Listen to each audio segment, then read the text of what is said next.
Hello আমার প্রিয় বন্ধুরা, সবাই অনেক অনেক ভালো আছো নিশ্চয়। আমি তোমাদের ভালো রাখতে আরও একটি নতুন কাহিনী নিয়ে চলে এসেছি।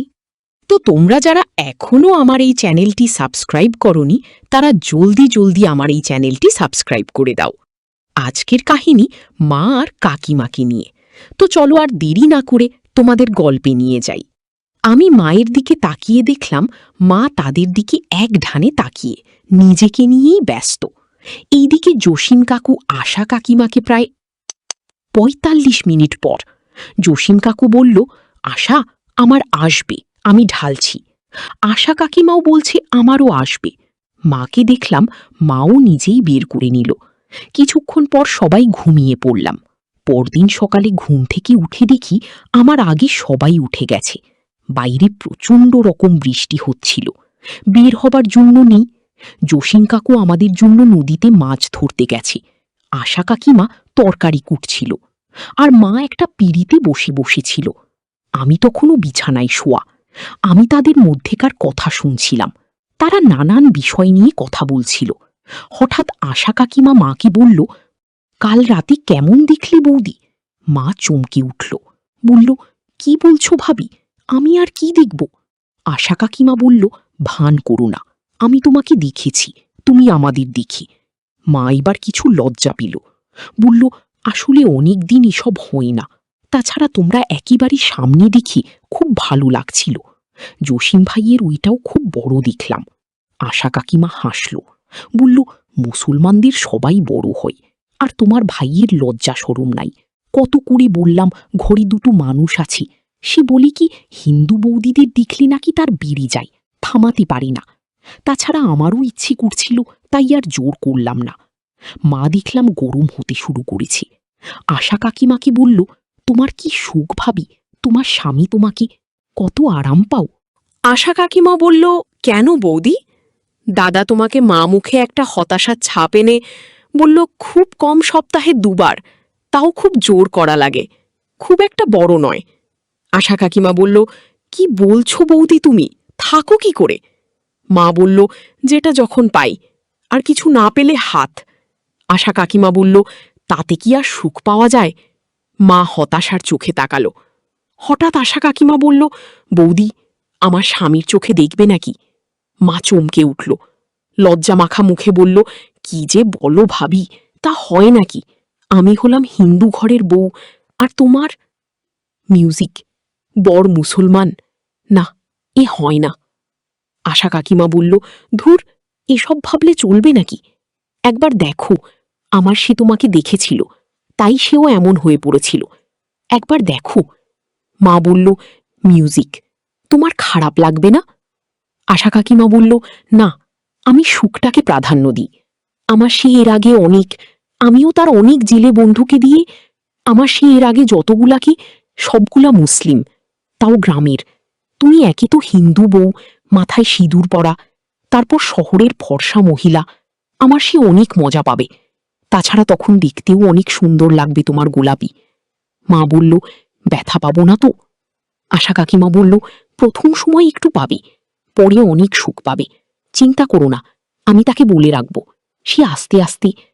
আচ্ছা, তোমরা কতদিনের জন্য তোমার বোনের বাড়ি যাচ্ছ? মা বলল, ১ মাসের জন্য। আমরা গিয়ে আমার বরের কাছে চিঠি পাঠিয়ে তাকে নিশ্চিত করব, না হয় সে চিন্তা করবে। আশা কাকিমা বলল, তোমরা যে যাচ্ছ তা তোমার বোন জানে? মা বলল, মিউজিক, না। আশা কাকিমা বলল, তাহলে তোমরা এখানে ১৫ দিন থেকে যাও। কাল আমার সে এখান থেকে চিঠি পাঠিয়ে দেবে যে তোমরা গিয়ে পৌঁছেছ। ১৫ দিন থেকে তোমার বোনের বাড়ি যাবে, সেখানে ১৫ দিন থাকবে, তারপর বাড়ি চলে যাবে। মা বলল, এখানে আমি ১৫ দিন থেকে কি করব? আশা কাকিমা হেসে বলল, একবার পেলে আর তোমার যাইতে ইচ্ছা করবে না, সেই জন্যই বললাম এখানে থেকে ১৫ দিন অন্তত সুখার।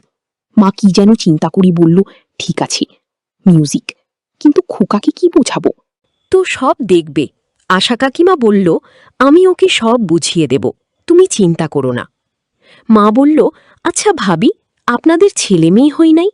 ভাইয়ের যে ছেলে মেয়েতে তো আপনাদের ভরপুর থাকার কথা। কাকিমা বলল, আমি প্রকৃতিগতভাবে বন্ধা, তাই আমাদের বাচ্চা কাচ্চা হয় নাই, কিন্তু তারপরেও আমাদের সুখ কমে না। আমি তখন মাকে ডাক দিলাম, মা তুমি কোথায়? মা বলল, ওহ, তুই উঠে গেছিস? তোর আশা কাকিমার জন্য নাস্তা বানিয়ে রেখেছি, খেয়ে নে। আমি নাস্তা খেয়ে নিলাম। দুপুরের দিকে জসিম কাকু ব্যাগ ভর্তি মাছ নিয়ে এলো। বলল, নতুন মেহমানের জন্য ধরে নিয়ে এলাম। মা বলল, কেন শুধু শুধু এত কষ্ট করা? জসিম কাকু বলে, কষ্ট কিসের? আপনারা শহর থেকে এসে এই গরিবের ঘরে ঠাঁই নিয়েছেন, এইটুকু তো করতেই হবে। কাকু আমার দিকে তাকিয়ে বলল, খোকা নদীতে গোসল করবে? আমি তো খুশিতে লাফিয়ে উঠলাম। কতদিনের আশা ছিল নদীতে গিয়ে গোসল করব, তাই রাজি হয়ে গেলাম। জসিম কাকু বলল, চলো আমার সাথে, আর আশা কাকিমাকে বলল মাকে যাতে গোসল করিয়ে দেয়। এরপর আমরা নদীতে চলে গেলাম। আমি খুব আনন্দ করলাম। ফিরে এসে দেখলাম মায়েরও গোসল হয়ে গেছে। মা একটা ছোট্ট ব্লাউজ পরেছি, যার কারণে তার দেখা যাচ্ছে, আর শাড়ি পরেছি নিচে। মাকে এই অবস্থায় দেখি কাকুর তো চোখ ছানা বড়া। আশা কাকিমা কাকুর কানে কানে কি যেন বলল। কাকিমার কথা শুনে কাকুর কাঠ হয়ে গেল, এক নজরে তাকিয়ে রইল। মাও লজ্জামাখা হাসি দিল। আশা কাকিমা বলল, কিছুক্ষণ সবুর করো, ভাত খাবার পরই খাবে। আমরা ভাত খেতে বসলাম। কাকিমা ভাত বেড়ে দিচ্ছিল। আমার পাশে মা বসল, তার পাশে দেখলাম কাকু বসল। আমরা খাচ্ছি।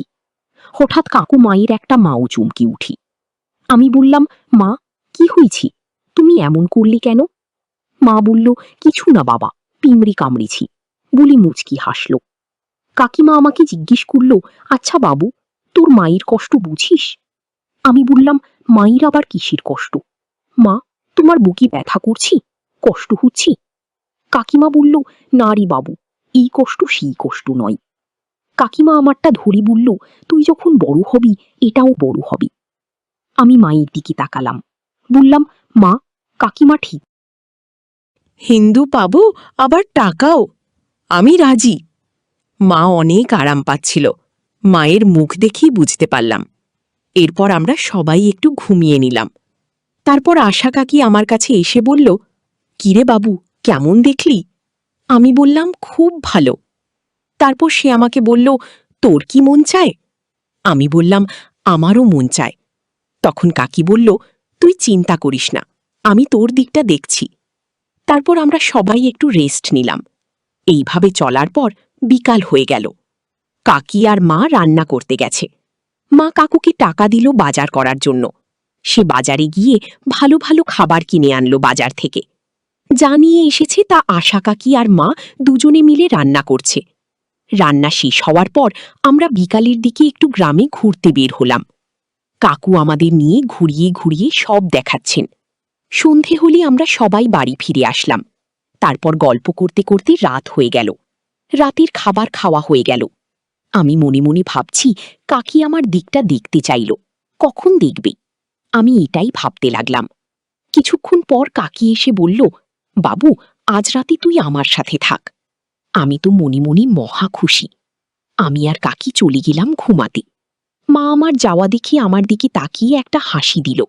আমি একটু হেসে চলে গেলাম। মা আর কাকু রয়ে গেল এই ঘরেই। কাকি আমাকে বলল, তুই তো নতুন, আমি তোকে আজ সব শিখিয়ে দিব, এরপর তুই নিজে নিজে পারবি। আমি মনে মনে বললাম, আমি তো দেখেছি। তারপর কিভাবে শুরু হলো আমার পালা তা জানতে আমার এই ভিডিওতে লাইক দিয়ে আমার সাথেই থেকো।